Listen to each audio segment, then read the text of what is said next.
రాత్రి 10 గంటలు కావస్తోంది. మనోజ్ఞ మంచానికి ఓ చివర ఒత్తిగిల్లి పడుకుని ఉంది. అభిషేక్ హాల్లో కూర్చుని ల్యాప్టాప్లో ఏదో పని చేసుకుంటున్నాడు. అభిషేక్ అంత నిర్వికారంగా తన విషయంలో ఎలా ప్రవర్తించగలుగుతున్నాడో మనోజ్ఞకు అర్థం కావటం లేదు. అసలేవి జరగనట్టే, జరిగినా తనేమీ తప్పు చేయనట్లే. నిస్సిగ్గుగా తనకు స్వప్నతో ఉన్న సంబంధం గురించి ఒప్పుకుని అప్పటికి 4 రోజులు. కించిత్ పశ్చాత్తాపం కూడా అతడిలో కనిపించటం లేదు. ఈ విషయం తెలిస్తే ఇన్నేళ్లుగా కాపురం చేస్తున్న భార్య, తనని ప్రాణం కన్నా మిన్నగా ప్రేమించే భార్య బాధపడుతుందేమోనన్న కనికరం కూడా లేదు. తను మగవాడినన్న అహంతోనేగా అంత నిర్మోహమాటంగా తను స్వప్నను ప్రేమిస్తున్నానని చెప్పాడు. అదే మాట భార్య నోటి నుండి వస్తే ఏ మగాడైనా ఊరుకోగలడా? తన్ని బయటికి తరిమేస్తాడు. మరీ ఆవేశపరుడైతే చంపినా చంపుతాడేమో. తనకు తెలిసే అలాంటి సంఘటనలు ఎన్నీ జరగలేదు. మగవాడికో న్యాయం, ఆడదానికో న్యాయం ఉండటం అన్యాయం కదూ. ఆడదంటే అందమైన ఓ శరీరమేనా ఈ మగవాళ్ల దృష్టిలో? ఆమెకు ఓ మనస్సుంటుందిగా. ఈ మగవాళ్లు ఎన్నిసార్లు బాధపెట్టినా ప్రేమ కోసం ఆడది సహిస్తుంది. తిట్టినా కొట్టినా భరిస్తుంది. కానీ మోసం చేసి మరో ఆడదానితో తిరిగినా సహిస్తుందనుకోవటం వీళ్ల భ్రమ. భర్త ఏం చేసినా ఆడది అతడి కాళ్ళ దగ్గర పడి ఉంటుందనుకునే అహంకారం కండకావరం. తను మరో మగాడితో తిరిగితే అభి ఏం చేసి ఉండేవాడో? తను కూడా అదే చేయాలని నిర్ణయించుకుంది.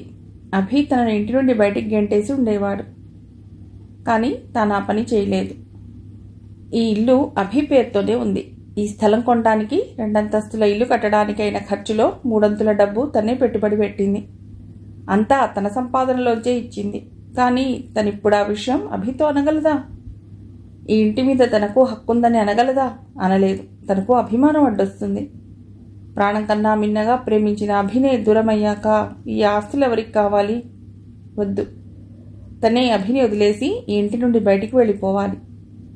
ఎక్కడికి వెళ్ళిపోవాలి అని ఆలోచించింది. ఎక్కడికైనా దూరంగా వెళ్ళిపోవాలి. హైదరాబాద్లో ఉండకూడదు. చెన్నై, ముంబై, ఢిల్లీ, బెంగళూరు మాత్రం వెళ్ళకూడదు. అక్కడ తన కూతురు అల్లుడు ఉంటారు కాబట్టి ఏదో ఓ హాస్పిటల్లో తనకు పని దొరుకుతుంది. దొరక్కున్నా పర్వాలేదు. తనే ఓ క్లినిక్ పెట్టుకుని తన బతికేదో తను బతకగలదు. వెంటనే ఆమెకు మరో ఆలోచన వచ్చింది. అసలు హైదరాబాద్ వదిలి ఎందుకు వెళ్ళాలి? తను ఎవరి నుంచి పారిపోవాలనుకుంటోంది? తనేమీ తప్పు చేయలేదే. మరి తనెందుకు మొహం చాటేసి వేరే రాష్ట్రాలకు వలస వెళ్ళాలి? లేదు, తను హైదరాబాద్ని వదిలి వెళ్ళదు. ఎక్కడైనా ఓ సింగిల్ బెడ్రూమ్ ఫ్లాట్ని అద్దెకు తీసుకుని ఉంటుంది. తనను చూడటానికి కూతుళ్ళు వస్తారుగా, అప్పుడు సింగిల్ బెడ్రూమ్ ఎలా సరిపోతుంది? డబుల్ బెడ్రూమ్ ఫ్లాట్ అద్దెకు తీసుకోవటమే అవసరం అనిపించింది. అభిని ఇంటిని వదిలి వెళ్తున్నట్టు తన 2 పిల్లలకు ముందే చెప్పి వాళ్ళను మానసికంగా తయారు చేశాకే వెళ్లాలని, ఇల్లు అద్దెకు మాట్లాడుకున్నాకే వాళ్లకు చెప్పాలని నిర్ణయించుకుంది. 11 దాటాక అభి గదిలోకి వచ్చి మంచానికి మరో చివరన పడుకున్నాడు. పడుకున్న 10 నిమిషాలకే అతడు నిద్రలోకి జారిపోయిన విషయం అతడు పెడుతున్న సన్నటి గురక వల్ల తెలుస్తోంది. అంత హాయిగా తనెందుకు నిద్రపోలేకపోతోంది? తప్పు చేసిన వాళ్ళు కదా శిక్ష అనుభవించాలి. తనెందుకు శిక్షకు లోనవుతోంది?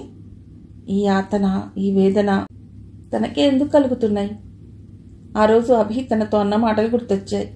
ఇంట్లో పని మనిషి ఏదైనా చేయటానికి అభ్యంతరం తెలిపితే ఇష్టమైతే చెయ్యి, లేకపోతే వెళ్ళిపో, మేము మరో పని మనిషిని పెట్టుకుంటామంటారే, అలా ఎవరో పరాయి వాళ్లతో, ఎటువంటి అనుబంధం లేని వాళ్లతో అన్నట్టు నీకోసమో పిల్లల కోసమో ఈ సమాజం కోసమో నేను నా ఇష్టాన్ని సంతోషాన్ని వదులుకోను. ఎవరేమనుకున్నా ఎవరేం చేసినా నాకు కించిత్ బాధ కూడా కలగదు. ఇక నువ్వంటావా, నువ్వు కూడా నీకేది ఇష్టమో ఏది సంతోషం కలుగజేస్తుందో అదే చెయ్యి అని కదా అన్నాడు. ఎవరేమనుకున్నా ఎవరేం చేసినా అతడికి బాధ కలగదని కదా అన్నాడు.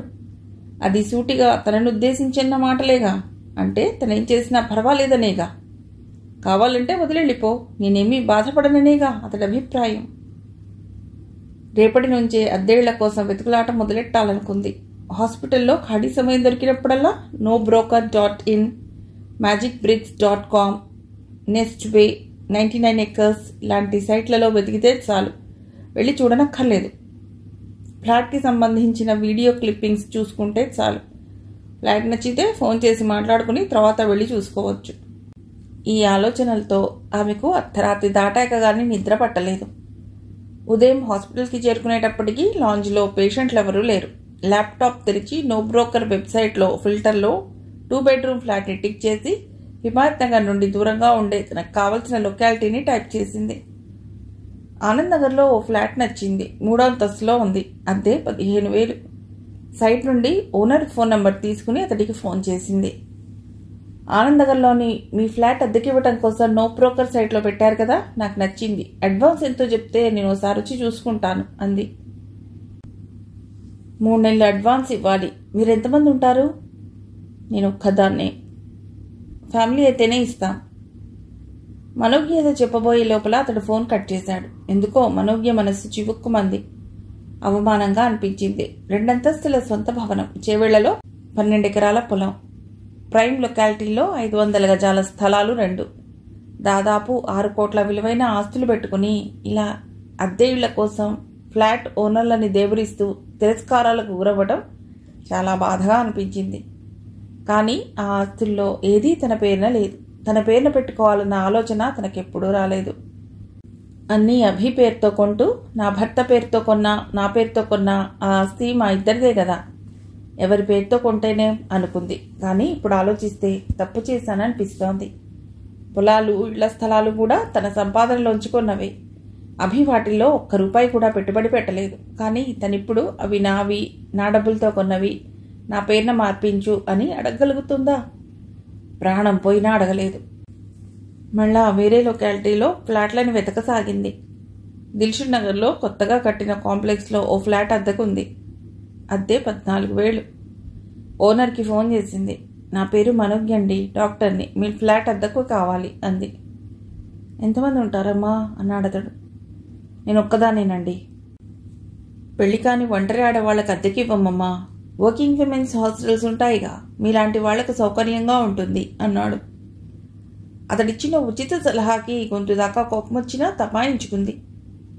నాకు పెళ్ళయిందండి, 2 అమ్మాయిలు, వాళ్ళ పెళ్ళిళ్ళు కూడా అయ్యాయి, పిల్లలు కూడా. ఒక అమ్మాయి అమెరికాలో, ఇంకో అమ్మాయి బెంగళూరులో ఉంటారు.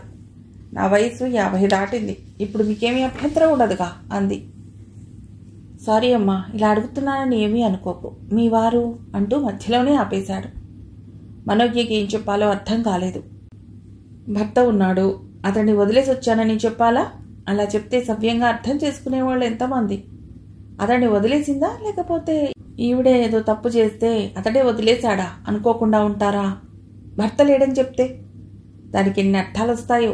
భర్త చనిపోయి ఉండవచ్చు, భర్త నుంచి విడాకులు తీసుకుని ఉండవచ్చు, భర్త విదేశాలకు వెళ్ళి ఉండవచ్చు. తానేమీ విడాకులు తీసుకోలేదుగా. విడాకులు మంజూరయ్యేంత వరకు అతడు తన భర్తే. విదేశాల్లోనే ఉన్నాడని చెప్పడం శ్రేయస్కరం అనిపించింది. ఆయన అమ్మాయితో పాటు అమెరికాలో ఉన్నారండి, 6 నెలల తర్వాత వస్తారు అంది. సరేనమ్మా, మీరోసారి వచ్చి ఫ్లాట్ చూసుకోండి. వచ్చేటప్పుడు మీ ఆధార్ కార్డ్ జిరాక్స్ కాపీ ఒకటి పట్టురావడం మర్చిపోకండి. అడ్వాన్స్ 2 నెలలు ఇవ్వాలి. మీరు డాక్టర్ అంటున్నారు కాబట్టి ఓ నెల అడ్వాన్స్ ఇచ్చినా సరిపోతుంది. సరేనండి, రేపు ఉదయం 8ంటికి రావచ్చా? బేషుగ్గా రావచ్చు. నేను నా భార్య రోజు 5ంటికే లేస్తాం. పక్క ఫ్లాట్లోనే ఉంటాం కాబట్టి మీరు దిగిపోయాక ఎటువంటి అవసరం వచ్చినా మేము తోడుగా ఉంటాం. ఫ్యాన్లు లైట్లు అన్నీ బిగించి ఉన్నాయి. మీరు సామాన్లు షిఫ్ట్ చేసుకుంటే చాలు. వెంటనే మనోజ్ఞకు తను తెచ్చుకునే సామాన్లు ఏవీ ఉండవనే విషయం గుర్తొచ్చింది. ఆ ఇంటి నుండి తన బట్టలు తప్ప మరేవీ తెచ్చుకునే ఉద్దేశం లేదు తనకు. మరి అద్దె ఇంట్లోకి సామాన్లు లేకుండా ఎలా చేరటం? ఓనర్ వాళ్ళు పక్కనే ఉంటారుగా, వాళ్ళని అడిగితే ఏం చెప్తుంది? ఓ మంచం, పరుపు, దుప్పట్లు, దిండ్లు, ఓ గోద్రేజ్ బీరువా, 2 కుర్చీలు, ఇవన్నీ కొనాలి. మరి వంట సామాన్లో గ్యాస్ బుక్ చేసుకోవాలిగా, ఎలాగోలా మేనేజ్ చేసుకోవాలి. అనుకుంటున్నంతలో మీరేమీ అనుకోనంటే ఓ మాట అడుగుతానమ్మా, అంత్యనిష్ఠురం కన్నా ఆదినిష్ఠురం మంచిది కదా అన్నాడు. పర్లేదు అడగండి అంది. మీదేం క్యాస్ట్? ఆ ప్రశ్న వినగానే మనోజ్ఞ చాలా అసహనానికి గురైంది. ఫ్లాట్ అద్దెకి ఇవ్వటానికి నా క్యాస్ట్తో ఏం పనండి? నేను అద్దె నెలలా కడుతున్నానా లేదా, ఇంటిని శుభ్రంగా ఉంచుకుంటున్నానా లేదా అనే వాటితోనేగా మీకు సంబంధం అంది. మేము బ్రాహ్మణులకు, వైశ్యులకు తప్ప వేరే క్యాస్ట్ వాళ్ళకి అద్దెకి ఇవ్వమమ్మా అన్నాడతడు. ఆ విషయం ఇప్పుడా చెప్పేది? నాకు ముందే చెప్పాలిగా కోపంగా అంది. మీ పేరు మీ డాక్టర్ వృత్తిలో ఉండటం చూసి మీరు మా వాళ్లే అనుకున్నానమ్మా, సారీ అంటూ మరో మాటకు తావివ్వకుండా ఫోన్ పెట్టేశాడు. మనోజ్ఞకు విపరీతమైన కోపం వచ్చింది. మళ్ళా ఫోన్ చేసి చెడామడా తిట్టాలనుకుని కూడా తన్ను తాను నిగ్రహించుకుంది. మనోజ్ఞ అనే పేరుకి ఎవరైనా కాపీరైట్స్ తీసుకున్నారా? వేరే కులాల వాళ్ళు పెట్టుకోకూడదని రూల్ ఏమైనా ఉందా? డాక్టర్ వృత్తి ఎవరైనా చేయవచ్చుగా. ఏమిటో మనుషులు, వీళ్ల కుత్సిత మనస్తత్వాలు అనుకుంది. మళ్ళా వేరే ఫ్లాట్స్ కోసం వెతుకుదామనుకునే లోపల గ్లోరీ లోపలికి వచ్చి, మేఘన అనే పేషెంట్ వచ్చిందమ్మా, పంపమంటారా అని అడిగింది. మనోజ్ఞ ల్యాప్టాప్ని షట్ డౌన్ చేస్తూ పంపించు అంది. మేఘన లోపలికి వచ్చే లోపల ఆ అమ్మాయి ఎదుర్కొన్న మానసిక సమస్య గురించి ఆలోచించింది. మొదటిసారి మేఘనతో మాట్లాడినప్పుడు ఆమె షిజోఫ్రీనియాతో బాధపడుతుందేమో అనుకుంది. కానీ 2-3 సిట్టింగ్స్ తర్వాత ఆ అమ్మాయి మల్టిపుల్ పర్సనాలిటీ డిజార్డర్తో బాధపడుతోందని నిర్ధారించుకుంది. ఆ జబ్బునే ప్రస్తుతం డిసోసియేటివ్ ఐడెంటిటీ డిజార్డర్ అని పిలుస్తున్నారు. Diagnostic and statistical manual of mental disorders ప్రకారం డిసోసియేటివ్ ఐడెంటిటీ డిజార్డర్ రోగుల్లో ప్రస్ఫుటంగా కనిపించే లక్షణాలు ఒకే శరీరంలో 2 లేక అంతకంటే ఎక్కువ విభిన్నమైన వ్యక్తిత్వాలని లేదా ఐడెంటిటీస్ని కలిగి ఉండటం. ఐడెంటిటీస్ మారినప్పుడల్లా ఆ వ్యక్తి పూర్తి భిన్నమైన మరో వ్యక్తిలా ప్రవర్తిస్తాడు. అంటే ఒకే వ్యక్తి లోపల 2, 3 అంతకంటే ఎక్కువ మందో వ్యక్తులు నివసిస్తున్నట్టు. గొంతులో మార్పు, నడకలో మార్పు, హావభావాల్లో మార్పు. కొన్నిసార్లు అమితమైన భయంతో ముడుచుకుపోయి, కొన్నిసార్లు అత్యంత సాహసంతో ముందుకురికి. అది మానసిక రుగ్మత అని తెలియని వాళ్ళు తప్పకుండా దయ్యం పట్టిందని అనుకునేంతగా తమ లోపల రకరకాల మనుషులు ఉన్నట్టు ప్రవర్తిస్తారు. వేరే ఐడెంటిటీలోకి పరివర్తన చెందిన ప్రతిసారి ఆ ఐడెంటిటీతో చేసిన పనులు, మాట్లాడిన మాటలు, కలిసిన మనుషులు ఇవేవి గుర్తుండవు. ఆ సమయంలో జరిగిందంతా జ్ఞాపకాల్లో నిక్షిప్తం కాదు. టైం కత్తిరించబడినట్టు సమయ స్పృహని కోల్పోతారు. ఈ జబ్బు రావటానికి కారణాలేంటో పూర్తిగా తెలియదు. బాల్యంలో ఎదురైన తీవ్రమైన శారీరక, మానసిక వేధింపులు, లైంగిక వేధింపులు కారణం కావచ్చని సైకియాట్రిస్టుల నమ్మకం. మేఘన లోపలికొచ్చి కూర్చోవడంతో తన ఆలోచనలోంచి బయటపడి, ఎలా ఉన్నావు మేఘన అని అడిగింది. బాగున్నాను డాక్టర్ నవ్వుతూ అంది మేఘన. ఈ మధ్యకాలంలో మళ్ళా ఏమైనా మెమరీ లాస్ జరగటం కానీ, వేరే వ్యక్తిత్వాలు బయటపడటం కానీ జరిగిందా? నీకు మెమరీ లాస్ అయినట్టు తెలుస్తుంది కానీ వేరే ఐడెంటిటీస్తో ప్రవర్తించిన విషయం మాత్రం నేను ఆ సమయంలో చూసిన వాళ్ళు ఎవరైనా చెప్తే తప్ప తెలియదు. నువ్వు మరో వ్యక్తిలా మాట్లాడినట్టో ప్రవర్తించినట్టో ఎవరైనా చెప్పారా అని అడిగింది. మెమరీ లాస్ జరిగింది డాక్టర్. పోయినసారి మిమ్మల్ని కలిశాక బస్ కోసమని బస్ స్టాప్లో నిలబడ్డాను. ఆ తర్వాత ఏం జరిగిందో గుర్తులేదు. తీరా స్పృహలోకి వచ్చి చూసుకుంటే ఓయో హోటల్ రూమ్లో ఉన్నాను. డైరీలో అంతా వివరంగా రాశాను, చదవండి అంటూ డైరీ తీసి మనోజ్ఞ చేతికిచ్చింది.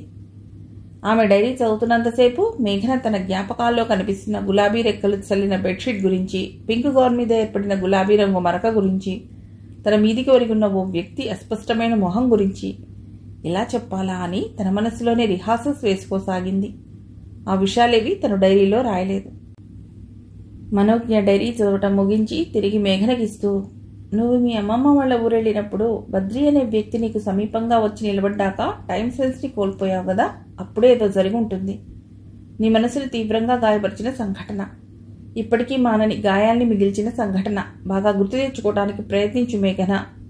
నీ డిసోసియేటివ్ ఐడెంటిటీ డిజార్డర్ రహస్యమంతా అక్కడే ఉందనిపిస్తోంది. మనకు అదేమిటో తెలిస్తే నీ జబ్బుని నయం చేయటం సులభమవుతుంది అంది. కొన్ని రోజుల క్రితం డైరీ రాస్తూ నా బాల్య స్మృతుల్లో మునిగి ఉన్నప్పుడు నా మదిలో ఓ అస్పష్టమైన జ్ఞాపకమేదో కదలాడింది డాక్టర్. గులాబీ రేకులు, నా పింక్ కలర్ ఫ్రాక్ మీద గులాబీ రంగు మరక, నా మీద ఎవరో ఉన్నారు. అతనెవరో మొహం స్పష్టంగా కనిపించలేదు. అప్పుడు దాన్నంతగా పట్టించుకోలేదు. కానీ మొన్న డైరీ రాయటానికి కూర్చున్నప్పుడు మళ్ళా అదే దృశ్యం కనిపించింది. ఈసారి మరికొంత స్పష్టంగా కనిపించింది. మంచం మీద పరిచిన నీలరంగు దుప్పటి, దాని మీద చల్లిన గులాబీ రేకులు, నా పుట్టినరోజు నాడు నాన్న కొనిచ్చిన గులాబీ పూల ఫ్రాక్, దాని మీద ఎర్రటి మరక, నా పైన ఎవరిదో మొహం. ఈసారి కూడా ఆ మొహం ఎవరితో స్పష్టంగా కనిపించలేదు. కానీ నాకో విషయం మాత్రం అర్థమైంది. ఆ వయసులో నాపై ఎవరో అఘాయిత్యం చేశారు. ఇంకెవరు? ఆ బద్రిగాడే అయి ఉంటాడు. నువ్వు డైరీలో రాసిన దాన్ని బట్టి ఆ రోజు కూడా మీ నాన్న కొనిచ్చిన పింక్ గౌన్ వేసుకుని ఉన్నావు. దుప్పటి మీద మీ అమ్మమ్మ గులాబీ రేకులు చల్లింది. బద్రి నీ తల మీద చేయి వేసి నిమరటం వరకే గుర్తుంది తప్ప ఆ తర్వాత ఏం జరిగిందో నీకు గుర్తులేదు. ఇక్కడ నీకో విషయం చెప్పాలి. డిసోసియేటివ్ ఐడెంటిటీ డిజార్డర్ అనేది బాల్యంలో ఎదురైన తీవ్రమైన ట్రామా వల్ల ఏర్పడుతుంది. ఆ ట్రామా నుండి తప్పించుకోవటానికి మనస్సు ఆడే నాటకమే డిఐడి. అది తీవ్రమైన శారీరక బాధకు లోను కావటం వల్ల కావచ్చు, మానసికమైన ఒత్తిడి వల్ల కావచ్చు, లేదా సెక్షువల్ అబ్యూస్ వల్ల కావచ్చు. ఈ డిజార్డర్ వల్ల ట్రామా నుంచి ఎలా తప్పించుకుంటారు డాక్టర్? చిన్నపిల్లల్లో వ్యక్తిత్వం అప్పుడప్పుడే రూపుదిద్దుకుంటూ ఉంటుంది. కాబట్టి పెద్దవాళ్లతో పోలిస్తే చిన్నపిల్లలకు తమ నుంచి బయటకు వచ్చిన ఆ ట్రామాటిక్ ఎక్స్పీరియన్స్ తమకు కాకుండా వేరెవరికో జరుగుతున్నట్టు ఊహించుకోవటం సులభం. ఏ పిల్లయితే బాల్యంలో తనకెదురైన ఓ ట్రామా నుండి తప్పించుకోవటానికి తనను తానుగా కాకుండా వేరే వ్యక్తిగా ఊహించుకుంటుందో ఆ పిల్ల పెద్దయ్యాక స్ట్రెస్ నుంచి, ట్రామా నుంచి, తన మనసుకు నచ్చని విషయాల నుండి తప్పించుకోవటానికి ఈ పద్ధతినే ఉపయోగిస్తుంది. డిసోసియేట్ కావటం, దీన్నే కోపింగ్ మెకానిజం అంటారు అంది మనోజ్ఞ. మీకు మరో విషయం చెప్పాలి డాక్టర్. నా చిన్నప్పుడు మేము అద్దెకుండే ఇంటి ఓనర్ వెంకట్రావు అంకుల్కి పూలతోట ఉండేది. నాకు 8వ ఏడు వచ్చే వరకు మేము ఆ ఇంట్లోనే అద్దెకున్నాం. నేను తరచూ ఆ అంకుల్ వాళ్ల పూలతోటకి వెళ్ళేదాన్ని.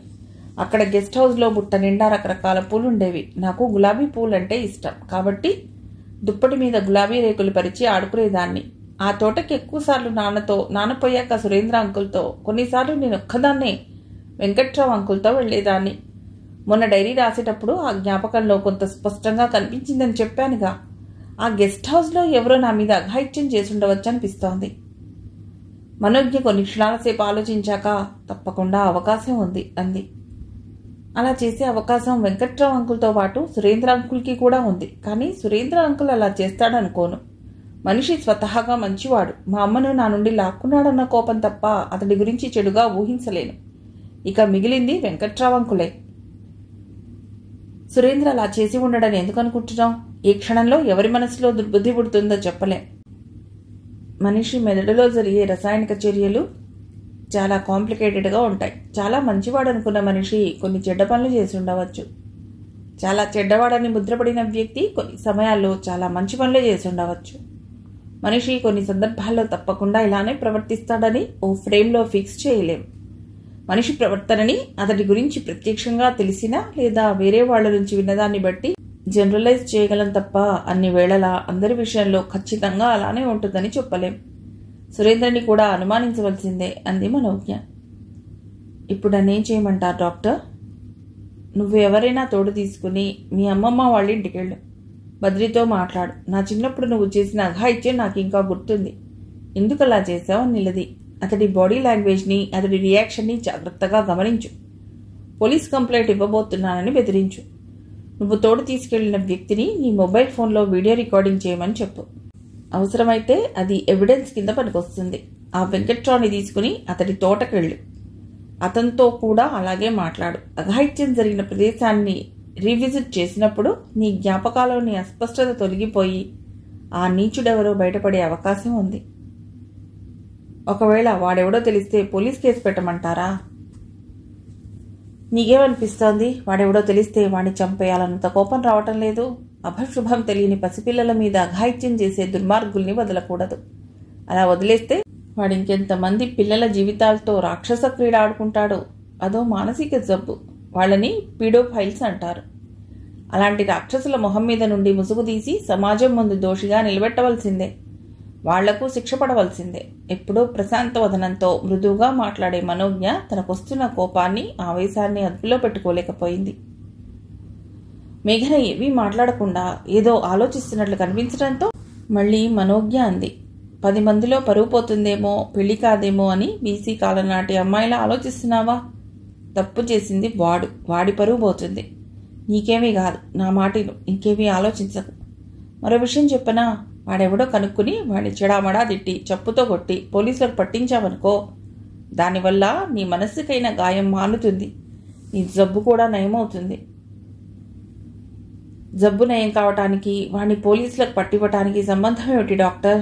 అప్పటి వరకు ఆలోచిస్తూ కూర్చున్న మేఘన ఓ నిర్ణయానికి వచ్చి తలెత్తి మనోజ్ఞ వైపు చూస్తూ అడిగింది. వాడిని శిక్షించటం వల్ల నీ మనస్సుకు ఊరట లభిస్తుంది తప్ప నీ జబ్బు నయం కాదు. అసలు నీకు ఈ జబ్బెందుకు వచ్చింది?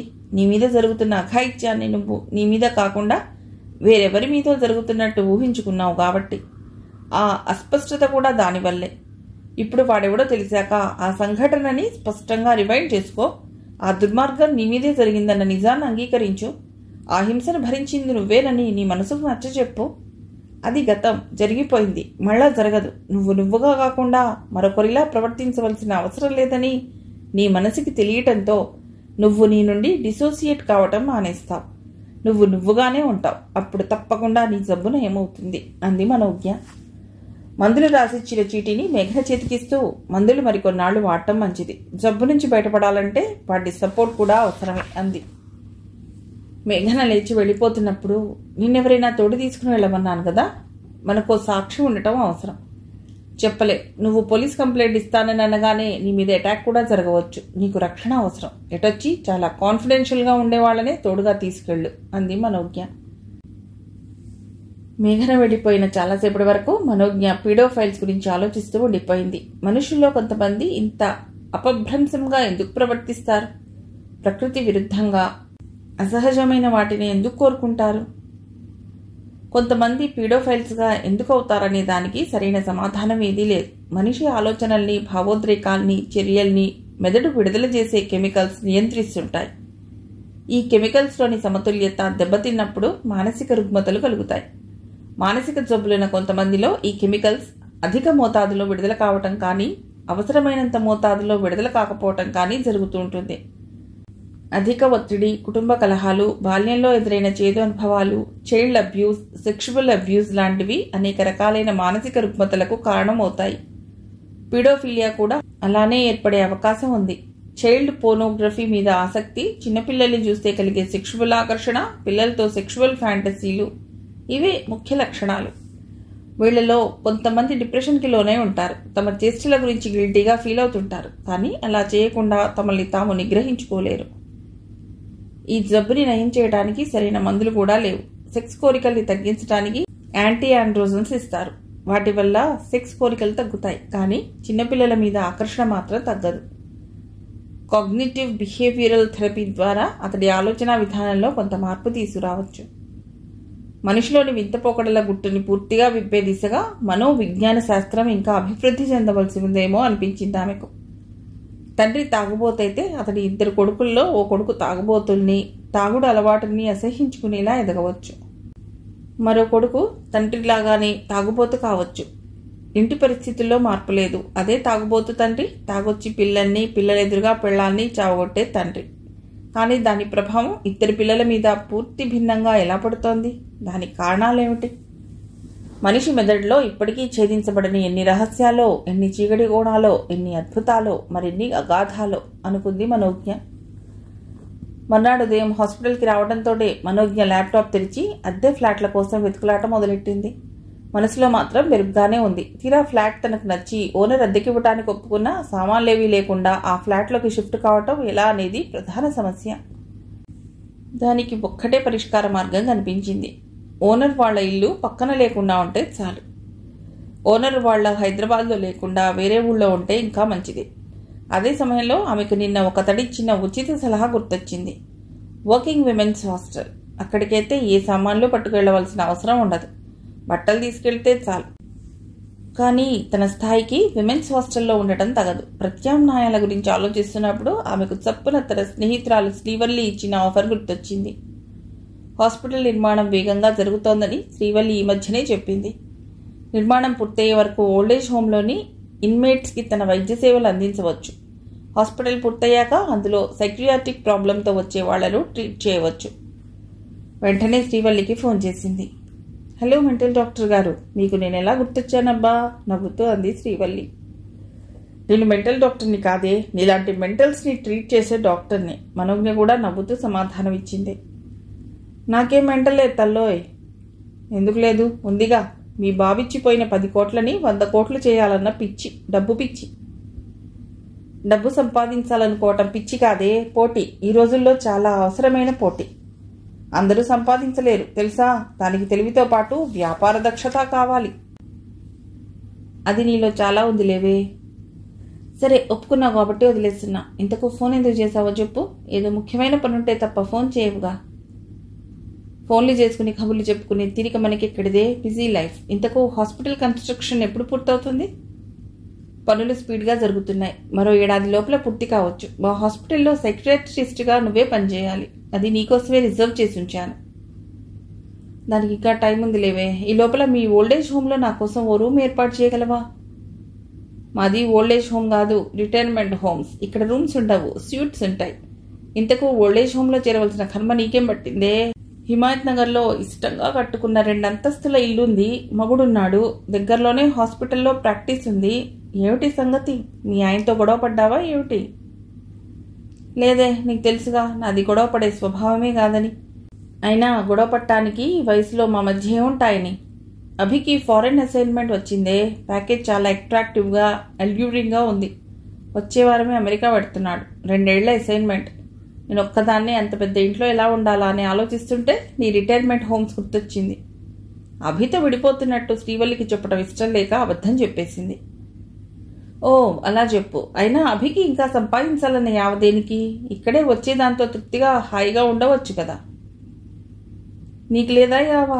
అభి కూడా నీ బాపతిలే. ఎప్పుడు రమ్మంటావు? నాకు ఫ్రీగా వద్దు, డబ్బు కట్టేస్తాను. చెప్పాగా స్నేహితుల మధ్య ఆర్థిక సంబంధాలు ఉండకూడదని. అలాగని ప్రాణ స్నేహితురాల దగ్గర డబ్బు తీసుకోవటం నాకు కూడా ఇబ్బందిగా ఉంటుంది కదే. ఓ పని చేద్దాం. మా హోమ్స్కి ఓ ఎండి ఉదయం సాయంత్రం వచ్చి ఇన్మేట్స్ని చూసి ఎడుతుంటాడు. రాత్రిళ్ళు వాళ్ళకి ఏమైనా అయితే చూసుకోవడానికి 2 నర్సులు తప్ప డాక్టర్లు లేరు. నువ్వు ఆ బాధ్యతను తీసుకో. నేను నీకు జీతం ఇవ్వను. నువ్వు నాకు రెంట్ కట్టనక్కర్లేదు. చెల్లుకు చెల్లు. సరేనా అంది శ్రీవల్లి. సరే, వచ్చే ఆదివారం అభిని ఫ్లైట్ ఎక్కించొచ్చేస్తాను. ఏదో ఒక రూమ్ రెడీ చేసి పెట్టు. ఏదో ఒక రూమ్ ఎందుకే? అయినా 100 రూమ్లు నిండిపోయి ఉన్నాయి. ఇన్హౌస్ డాక్టర్ కోసం ఓ రూమ్ని ప్రత్యేకించి ఉంచిన విషయం గుర్తుందా? నీకు చూపించాను కూడా. దాన్ని రెడీ చేయించి పెడతాను. నువ్వు ఎప్పుడు రావాలనుకుంటే అప్పుడు రావచ్చు. ఆ రూమ్ తలుపులే కాదు, నా హృదయం తలుపులు కూడా తెరిచి నీకోసం ఎదురు చూస్తుంటాను. అభికి బోర్న్ బాయ్ చెప్పానని చెప్పు అంది శ్రీవల్లి. అభిషేక్ కాంటాక్ట్ నెంబర్ శ్రీవల్లి దగ్గర లేదు కాబట్టి ప్రస్తుతానికి ఆమెకు నిజం తెలిసే అవకాశం లేదు. కానీ ఎప్పటికైనా తెలుస్తుంది. అప్పుడు చెప్తే చాలు తానెందుకు ఇల్లొదిలి వచ్చేసిందో. ఇప్పుడే చెప్తే తనకు కౌన్సిలింగ్ ఇస్తుంది. దాని ప్రవచనాలతో బుర్ర తినేస్తుంది. ఈ రోజుల్లో అది చాలా కామన్ అయిపోయింది కదా. ఎంతో మంది ఇళ్లలో జరుగుతున్న తంతేగా. లైట్ తీసుకో. కొన్ని రోజులు ఓపిక పట్టి చూడు. ఆ పిల్లతో మోసు తీరిపోయాక అభినే నీ చెంతకు వస్తాడు అంటూ క్లాస్ పీకుతుంది. దానికి అభిషేక్ అంటే చాలా ఇష్టం. ఇల్లు వదిలి ఎక్కడికి వెళ్ళి ఉండాలనే సమస్య ప్రస్తుతానికి తీరిపోయింది. డాక్టర్ కోసం నిర్దేశించిన రూమ్ కాబట్టి మిగతా రూమ్స్ కన్నా తప్పకుండా బాగుంటుంది. 2 సూట్ కేసుల్లో బట్టలు సర్దుకుని తీసి పెడితే చాలు. మిగతా అన్ని సదుపాయాలు అక్కడ దొరుకుతాయి. తను ఎదుర్కోవలసిన మరో సమస్య తన నిర్ణయాన్ని పిల్లలిద్దరికీ తెలియచేయటం. చాలా సున్నితమైన విషయం. పిల్లలు ఎలా రియాక్ట్ అవుతారో తెలియదు. వాళ్ళు ఏమన్నా, ఎంత పురుషంగా మాట్లాడినా తను తన సంశయాన్ని కోల్పోకుండా ప్రశాంతంగానే మాట్లాడాలని నిర్ణయించుకుంది. పెద్దమ్మాయి అష్మిత బాధపడుతుందేమో కానీ తన మీద కోప్పడదు. చిన్న కూతురికి వాళ్ళ నాన్నంటే చాలా ఇష్టం. ప్రాణం పెడుతుంది. అదేమంటుందోనన్న భయం మాత్రం ఉంది. సాయంత్రం ఇంటికెళ్ళాక శుభ్రంగా తలస్నానం చేసొచ్చి బాల్కనీలో కూర్చుంది. అభి రావటానికి ఇంకా 2 గంటల సమయం ఉంది. అతడు వచ్చే లోపలే పిల్లలతో మాట్లాడాలనుకుని మొదట అష్మితకు ఫోన్ కలిపింది. నీతో ముఖ్యమైన విషయం మాట్లాడాలషు. చాలా పర్సనల్. నీ పక్కన ఎవరూ లేరుగా అంది. శరత్ హాల్లో టీవీ చూస్తున్నాడు. నీ మనవడు వీడియో గేమ్స్లో బిజీగా ఉన్నాడు. నేను ఇప్పుడే వంట మొదలెడుతామని కిచెన్లోకి ఎడుతున్నాను. ఏమిటో చెప్పు అంది అష్మిత. ఇదేదో 1-2 నిమిషాల్లో ముగించే విషయం కాదే. చాలా సమయం పట్టొచ్చు. నువ్వు బెడ్రూమ్లోకి వెళ్ళి తలుపేసుకుని ప్రశాంతంగా మంచం మీదో కుర్చీలో కూర్చుని మాట్లాడు. ఈ లోపల అక్షితను కూడా కాన్ఫరెన్స్లో పెడతాను. ఏమిటమ్మా, అంత సీరియస్ విషయమా? ఓ రకంగా సీరియస్ విషయమే. ఉండు, అక్షితకు కాల్ చేస్తాను అంది మనోజ్ఞ. అక్షిత లైన్లోకి రావటం ఆలస్యం. అమ్మా, నాన్నగారు ఎలా ఉన్నారు? నిన్న మాట్లాడటమే కుదరలేదు. తేజ ఫ్రెండ్ ఇంట్లో ఓ ఫంక్షన్ ఉంటే వెళ్ళవలసి వచ్చింది. ఆ హడావుడిలో పడి మర్చిపోయాను. ఓసారి ఫోన్ నాన్నకి ఇవ్వా, పలకరిస్తాను అంది. ఎప్పుడు నాన్న ధ్యాసే తప్ప ఈ అమ్మ గురించి పట్టించుకోవా చిరుకోపంతో అంది మనోజ్ఞ. నాన్న తర్వాత నేను పట్టించుకునేది నిన్నే కదమ్మా. సర్లే, డైలాగులు బాగానే నేర్చుకున్నాం. ఓ సీరియస్ పర్సనల్ విషయం మాట్లాడాలి. అక్క లైన్లో ఉంది. మనం మాట్లాడుకునేది ఎవరూ వినకూడదు. అర్థమైందా? నా చుట్టుపక్కల ఎవరూ లేరులే. ఎవరినో కలుసుకోవాలని తేజ ఉదయాన్నే లేచి బయటికి వెళ్ళాడు. అర్జున్ ఇంకా నిద్రలో ఇవ్వలేదు. చెప్పు. మనోజ్ఞ దీర్ఘంగా శ్వాస తీసుకుంది. నేను మీ నాన్నను వదిలేసి వెళ్లాలని నిర్ణయించుకున్నాను. ఒంటరిగా నా బతికేదో నేను బతకాలనుకుంటున్నాను అంది. నాన్నను వదిలేసి వెళ్తావా? నీకేమైనా పిచ్చా? వెళ్ళిపోతే ఆయన ఎవరు చూసుకుంటారు? అయినా ఈ వయసులో ఇదేం బుద్ధి? అందరూ ఏమనుకుంటారు? అసలు ఆయన ఏం చేశాడని వెళ్ళిపోతానంటున్నావు? కోపంగా అరిచింది అక్షిత. అష్మిత మాత్రం ఏమైనా గొడవ పడ్డారా అమ్మా? భార్యాభర్తల మధ్య గొడవలు సహజం కదా. సర్దుకుపోవాలని నువ్వే మాకెన్నోసార్లు చెప్పావు కదా. సర్దుకుపోలేనంత తప్పు నాన్న ఏం చేశాడని ఇంతటి దారుణమైన నిర్ణయానికి వచ్చావు అంది. నేను ఎందుకు వెళ్ళిపోవాలని నిర్ణయించుకున్నానో ఆ కారణాలు చెప్పడానికి ఫోన్ చేయలేదు. కేవలం నా నిర్ణయం మీకు తెలియజెప్పడానికే ఫోన్ చేశాను అంది మనోజ్ఞ. నువ్వు వదిలి వెళ్తానంటోంది నీ ఫ్రెండ్నో రూమ్మేట్నో కాదు, 30 ఏళ్లకు పైగా కాపురం చేసిన నీ భర్తని, మా నాన్నని. మీ కూతుర్లుగా కారణం తెలుసుకునే హక్కు మాకు లేదా? అయినా ఈ వయసులో నీకు పట్టుదలలు పంతాలు దేనికి అంది అక్షిత. పట్టుదల కాదు, పంతము కాదు, ఆత్మాభిమానం. దానికి వయసుతో సంబంధం లేదు. 90 ఏళ్ల ముసలితనంలో కూడా ఆత్మాభిమానం ఉండవచ్చు అంది మనోజ్ఞ. అమ్మా, చెల్లి ప్రస్తావించిన ఓ సమస్య గురించి ఆలోచించావా? నువ్వు అలా వెళ్ళిపోతే లోకం ఏమనుకుంటుంది? బంధువులు ఏమనుకుంటారు? మా ముగ్గుళ్లకు ఏమని సంజాయిషి ఇస్తా? మా అత్తామామల ముందు తలంచుకోవాల్సి వస్తుందమ్మా అంది అష్మిత. వాళ్ళ గురించి తర్వాత అసలు మొదట నాన్న గురించి ఆలోచించావా? ఆయన గురించి సమాజం ఏమనుకుంటుంది? చేతకాని మూడు కాబట్టే భార్య వెళ్ళిపోయిందని నాన్నని చులకనగా చూడరా. ఎంత ఘోరమైన తప్పు చేశాడో మొగుడు. మనసిరిగిపోయి పాపం ఆడిల్లొదిలి వెళ్ళిపోయింది అనుకునేవాళ్ళు ఉంటారు. టార్గెట్ మా నాన్న అవుతాడు. ఆయన చేయని తప్పుకి ఆయన్ని 10 మంది ముందు దోషిగా నిలబెట్టి శిక్షకు గురి చేయటం దుర్మార్గం అమ్మా. నువ్వు ఇలా చేస్తావని నేను కల్లో కూడా ఊహించలేదు. ఇప్పటికైనా మించింది లేదు. నీ నిర్ణయాన్ని మార్చుకో ఆవేశపడిపోతూ అంది అక్షిత. ఎవరేమనుకుంటారు, సమాజం ఏమనుకుంటుంది అనే వాటితో నాకు సంబంధం లేదు. నేను పట్టించుకోను. నేనెవరినీ దోషిగా నిలబెట్టి శిక్షించాలనుకోవటం లేదు. నాకు నేనే శిక్ష విధించుకుంటున్నానని ఎందుకు అనుకోరు? సొంత ఇల్లు, ఆస్తులు, భర్త, ఓ కంఫర్టబుల్ లైఫ్ని వదిలేసి ఒంటరిగా బతకడానికి పెడుతోంది నేను, మీ నాన్న కాదు. నీకు నువ్వు శిక్ష విధించుకునే తప్పు ఏం చేశావమ్మా అంది అష్మిత. మీ నాన్నను ప్రేమించి తప్పు చేశాను. మీ నాన్నను పెళ్లి చేసుకుని తప్పు చేశాను. ఆ ప్రేమ నా చివరి శ్వాస వరకు ఉంటుందని నమ్మి తప్పు చేశాను. ఏ, నాన్న ఇప్పుడు నిన్ను ప్రేమించడం లేదా? నీ ఎదురుగా కూర్చుని ఐ లవ్ యూ అని అంటుంటేనే ప్రేమ ఉన్నట్ట? అందరూ రోజు యుద్ధం చేస్తున్నట్లే బతుకుతున్నారు కదమ్మా. ప్రేమానురాగాలు గుర్తుకు రానంత ఒత్తిడిలో కదా బతుకుతున్నారు. ఇవన్నీ నీకు తెలియదా? నువ్వు సైకియాట్రిస్ట్వి. మనసు లోతుల్లోకి వెళ్లి చూడటం నీకు తెలిసినంతగా మాకు తెలియదు కదమ్మా. నీ నిర్ణయం తప్పు, తొందరపాటు చర్య, అహంకారపూరితమైన చర్య. నేను తీవ్రంగా వ్యతిరేకిస్తున్నా. ప్లీజ్ అలా చేయకు. ఏం చెప్పినా నువ్వు అనుకుంటున్నట్టే చేశావనుకో, నాన్ననే కాదు నన్ను కూడా దూరం చేసుకున్న దానివో అవుతావు అంది అక్షిత. నువ్వు మీ నాన్న ఏమనుకుంటారనేది మీ ఇష్టం. చాలా రోజులు ఆలోచించి తీసుకున్న నిర్ణయం ఇది. తొందరపాటు చర్య కాదు. చెప్పాగా, నా కారణాలు నాకున్నాయి. మీకెవ్వరికీ చెప్పదలుచుకోవటం లేదు. నా నిర్ణయం మాత్రం మారదు స్థిరంగా అంది మనోజ్ఞ.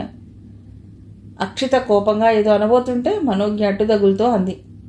నేను ఈ విషయాన్ని మీతో చర్చించాలన్న ఉద్దేశంతో ఫోన్ చేయలేదు. నేను తీసుకున్న నిర్ణయం తప్పో ఒప్పో మీ అభిప్రాయం తెలుసుకోవాలని చేయలేదు. కేవలం నేను ఏం చేయబోతున్నానో మీకు చెప్పాలనే చేశాను. ఈ విషయంలో వాదోపవాదాలకు తావులేదు. అక్షిత విసురుగా కాల్ని కట్ చేసింది. కాన్ఫరెన్స్ కాల్ నుండి చెల్లెలు తప్పుకోవడంతో తను ఇందాకటి నుంచి చెప్పాలనుకున్న విషయం అమ్మతో చెప్పటానికి అష్మిత ఉద్యుక్తురాలైంది. అమ్మా, నువ్వు నాన్న మీద పెట్టుకున్న నమ్మకం సడలిందని కదా చెప్పావు. అంటే అర్థం నాన్న వేరే ఆడవాళ్లతో ఏమైనా సంబంధాలు పెట్టుకున్నాడా అంది. నేను కారణాలేవి చెప్పనన్నానుగా అంది మనోజ్ఞ. సరే చెప్పొద్దులే. ఒకవేళ అదే నిజమైనా నువ్వు ఇల్లొదిలి వెళ్ళటం కరెక్ట్ కాదమ్మా. ఓసారి ఎప్పుడో శరత్ పైన అనుమానం ఉందని చెప్పాను, గుర్తుందా? ఫోన్లో కమలా అనే అమ్మాయితో చాలా తరచుగా రాత్రుళ్ళు 11 దాటినా చాట్ చేస్తుంటాడని చెప్పాను కదా. ఆఫీస్ కొలింగేమో అన్నావు, గుర్తుందా? కాదు, ఇతనికి ఆ అమ్మాయితో ఎఫైర్ ఉంది. అదే నిజమైతే అతన్ని వదిలే అన్నావు, గుర్తుందా? నేను వదలలేదమ్మా, కాంప్రమైజ్ అయిపోయా. నాకు తెలియనట్టే ఉంటున్నా. కష్టమో సుఖమో సంసారాన్ని నిలబెట్టుకోవటం ముఖ్యం కదమ్మా. అది నీ ఛాయిస్. అందరూ అదే ఛాయిస్ని ఎన్నుకోవాలని లేదుగా. నువ్వు భరిస్తున్నావు, కొంతమంది దాన్ని భరించలేకపోవచ్చు. విడిపోవడమే పరిష్కారం అనుకోవచ్చు. నేను విడిపోవాలని నిర్ణయించుకోవటానికి అదే కారణమని చెప్పటం లేదు. నా కారణాలు నాకున్నాయి, నేనెవరికీ చెప్పను అంది మనోజ్ఞ. శరత్ పిలుస్తున్నాడని అష్మిత చెప్పడంతో మనోజ్ఞ కాల్ని కట్ చేసింది. ఓ 2 నిమిషాల తర్వాత మళ్ళా ఫోన్ మోగితే ఎవరా అని చూసింది. అమెరికా నుండే అక్షిత. ఏటో చెప్పు అంది మనోజ్ఞ. నీకు కోపం రాదంటే ఓ మాట చెప్తానమ్మా. అమ్మమ్మ కూడా నిన్ను తాతయ్యను వదిలేసి వెళ్ళిపోయిందని చెప్పావు కదా. అప్పుడు కొంతమంది అమ్మమ్మ ఎవరితోనో లేచిపోయి ఉంటుందని కూడా అనుకున్నారని చెప్పావు. ఇప్పుడు నువ్వు నాన్నని వదిలేసి వెళ్ళినా నీ గురించి అలానే చెప్పుకునే అవకాశం ఉందిగా. అదెంత అవమానమో ఆలోచించావా? రేపు నీ మనవళ్ళు పెద్దవాళ్ళు అయ్యాక వాళ్ళకి విషయం తెలిస్తే ఎలా రియాక్ట్ అవుతారో ఆలోచిస్తే నువ్వు ఆ పని చేయాలనుకోవు. మీ అమ్మమ్మ మమ్మల్ని వదిలి వెళ్లే సమయానికి ఆమె వయసు 34 ఏళ్ళు. ఇప్పుడు నా వయసు 54 ఏళ్ళు. కూతుళ్ళు, అల్లుళ్ళు, మనవళ్ళు ఉన్న ఈ వయసులో నేనెవరితో లేచిపోయానని బుద్ధున్నవాడెవడో అనుకోడు. అయినా నేను ఎక్కడికో పారిపోవడం లేదే, హైదరాబాద్లోనే ఉంటాను. రహస్య జీవితం ఏమి గడపను. నేను ఎలా బతుకుతానో అందరికీ తెలిసేలానే బతుకుతాను అంది మనోజ్ఞ. సరే, నీ ఇష్టం వచ్చినట్టు ఊరేగు అంటూ అక్షిత ఫోన్ పెట్టేసింది. మనోజ్ఞ మెల్లిగా నవ్వుకుంది. అక్షిత బాధంతా తాను వెళ్ళిపోతే వాళ్ళ నాన్న కష్టపడతాడని, అతడి గురించి 10 మంది చెడుగా అనుకుంటారేమోనని తప్ప అమ్మ మనస్సుకి ఎంత గాయమైతే ఒంటరిగా బతకాలని నిర్ణయించుకుంటోందన్న ఆలోచన రాదు. ఒంటరిగా అమ్మ ఎంత కష్టపడుతోందో అని అమ్మను తలుచుకుని బాధపడదు. అది చిన్నప్పటి నుంచి కూడా డాడ్స్ గర్ల్. అది తప్పకుండా అభితో ఈ విషయాలన్నీ చెప్తుంది. తను ఇల్లొదిలి పెట్టి వెళ్ళటానికి నిర్ణయించుకున్నట్టు అభికి తెలిసాక అతడు ఎలా రియాక్ట్ అవుతాడో చూడాలనుకుంది. సారీ చెప్తాడా? ప్లీజ్ నన్ను వదిలి వెళ్ళొద్దు, ఇంకెప్పుడు తప్పు చేయను అని కాళ్లబేరానికి వస్తాడా? మనోజ్ఞలో మిణుకుమంటూ ఆశ. తను వెళ్ళిపోతే అభి తట్టుకోలేడన్నా ఆశ. తను లేకుండా అభి బతకలేడన్నా ఆశ. మిగిలిన కథ తర్వాతి భాగంలో.